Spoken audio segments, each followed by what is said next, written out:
আমরা শত ব্যস্ততার মাঝেও গল্প গুজব করি, সেখানে কিন্তু অজুহাত খুঁজি না। কিন্তু যখন স্বেচ্ছাসেবী প্ল্যাটফর্মে কোনো দাওয়াত আসে, কোনো কথা বলা হয়, কোনো কাজের জন্য ডাকা হয়, তখন কিন্তু আমাদের নানান অজুহাতে আমাদেরকে পেয়ে বসে এবং সেই অজুহাত দিয়ে আমরা সেই কার্যক্রম থেকে অনেক সময় নিজেদেরকে পিছিয়ে রাখি। আমাদের বিভিন্ন প্রতিষ্ঠানের যারা সভাপতি থাকেন, তারা কিন্তু বিভিন্ন সংগঠনের সদস্যদের মাঝে ফোন দিয়ে বিভিন্ন ভাবে দাওয়াত দেওয়ার চেষ্টা করেন, এই কাজ সেই কাজের কথা বলেন, কিন্তু আমরা নিজেদেরকে সেই অজুহাত দিয়ে নিজেদেরকে সেখান থেকে ফিরিয়ে রাখি। আসলে স্বেচ্ছাসেবী প্ল্যাটফর্মে যদি আমি নিজেকে উজাড় করে দিতে পারি, নিজেদেরকে কাজ করতে পারি, তাহলে আমরা কিন্তু গুনাহের কাছ থেকে নিজেদেরকে বিরত রাখতে পারবো। আমাদের সন্তানদের গুলোকে যদি আমরা স্বেচ্ছাসেবী প্ল্যাটফর্মে জুড়ে দিই, তাহলে ওরা কিন্তু মাদক থেকে দূরে থাকবে, ওরা কিন্তু বিভিন্ন রকম পর্নোগ্রাফি থেকে দূরে থাকবে। কারণ যে সময়টা দেওয়ার কথা ছিল সে মাদকের পক্ষে না দিয়ে, সে পর্নোগ্রাফির পক্ষে না দিয়ে, সে কিন্তু এই স্বেচ্ছাসেবী অঙ্গনে আসলো। এখানে স্বেচ্ছাসেবী অঙ্গনে আসার কারণে তার কিন্তু বিভিন্ন ভাবে প্রত্যেকটা দিন নতুন নতুন অভিজ্ঞতা সঞ্চয় হলো, এবং এই অভিজ্ঞতা থেকে সে যেভাবে পরিচিতি লাভ করতেছে, তাতে তার আগামী ভবিষ্যৎ উজ্জ্বল হবে। তাই আমাদের সন্তানদেরকে আমরা যদি ভালো করতে চাই, আমাদের নিজেদেরকে নিজেরা যদি ভালো চাই, তাহলে এই স্বেচ্ছাসেবী সংগঠনে সম্পৃক্ত হওয়ার বিকল্প কোনো পথ আমি দেখতে পাচ্ছি না। জাতি ধর্ম নির্বিশেষে যে কাজটা করা যায়, সেই কাজটার নামই হলো মানবিক কাজ, স্বেচ্ছাসেবী অঙ্গনে জড়িত হওয়ার কাজ।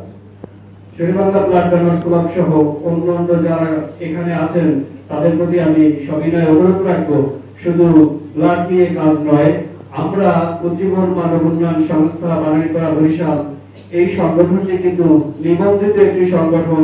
সকলের দৃষ্টি আকর্ষণ করছি, আমাদের সংগঠনটি কিন্তু সমাজসেবা অধিদপ্তর থেকে একটি নিবন্ধিত সংগঠন। অতএব আমরা কিন্তু এখান থেকে নেবুলাইজার এবং ভবিষ্য রোগীদের জন্য অক্সিজেন সরবরাহ করে থাকি। আমরা যেভাবে ভবিষ্য রোগীদের কাছে অক্সিজেন সরবরাহ করে থাকি, প্রত্যেকটা সংগঠন যদি একটা করে অক্সিজেন রাখে, তাহলে এই বাংলাদেশে যে কত যে সংগঠন আছে, স্বেচ্ছাসেবী সংগঠন আছে, তাহলে এই অক্সিজেনের অভাবে কোনো মানুষ কিন্তু আর অসুস্থতায় ভুগবে না। আমরা জানি হঠাৎ করে অক্সিজেনের এই সমস্যা হয়ে যদি যায়, তাহলে সে মানুষটা বিভিন্ন রকমের অসুস্থতায় ভুগতে পারে। তাই মানবিক সংগঠনের অনেকগুলো কাজ আছে। আপনারা আসলে যারা এই সংগঠনে কাজ করেন, সম্পৃক্ত আছেন, তারা যে আসলে কতটা ভালো মনের মন মানসিকতা সম্পন্ন হলে করে এই সংগঠনে কাজ করা যায়, তার একটি দৃষ্টান্ত আমি বলতে চাই। উজ্জীবন মানব উন্নয়ন সংস্থার সম্মানিত সাধারণ সম্পাদক জনাব সুমন সর্দার সাহেব, সেই সুমন সর্দার সাহেব কিন্তু আমার সহযোদ্ধা, সহকর্মী। তিনি সব সময়ের জন্য আমার পাশে থাকে। আজকে তিনি আপনাদের মাঝে উপস্থিত আছেন। তেমনি ভাবে উজ্জীবন রোগী কল্যাণ সংস্থার সম্মানিত আহ্বায়ক মোহাম্মদ আবুর রায়হান হাওলাদার আমাদের মাঝে আছেন উজ্জীবন নারী ও যুব সংস্থার সম্মানিত সভাপতি মাহমুদুর রহমান সজীব সহ অন্যান্য নেতৃবৃন্দ। বানারীপাড়া ব্লাড ডোনার ব্যাংকের সম্মানিত সহ প্রতিষ্ঠাতা পরিচালক মাইদুল ইসলাম সানি, যাই হোক নামে হয়তো সমস্যা, মাইদুল ইসলাম রনি ভাই, সানি ভাই, বড় ভাই, তিনি কিন্তু আমাদের মাঝে উপস্থিত আছেন। তিনি আমাকে বানারীপাড়া ব্লাড ব্যাংকের উপদেষ্টা পরিষদে একজন সদস্য হিসেবে মনোনীত করেছেন এই কিছুদিন আগে।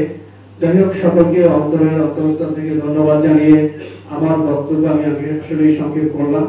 আমি ধন্যবাদ জানাচ্ছি আজকের আয়োজক শেরেবাংলা ব্লাড ডোনার্স ক্লাবের সম্মানিত সকল সদস্যদেরকে। আবার একদিন দেখা হবে, কথা হবে যদি আল্লাহ চান, সেই কামনায় আপনাদের কাছ থেকে বিদায় নিচ্ছি। আল্লাহ আপনাদের প্রতি রহম করুক, আমার প্রতি রহম করুক। আসসালামু আলাইকুম ওয়া রাহমাতুল্লাহি ওয়া বারাকাতুহু।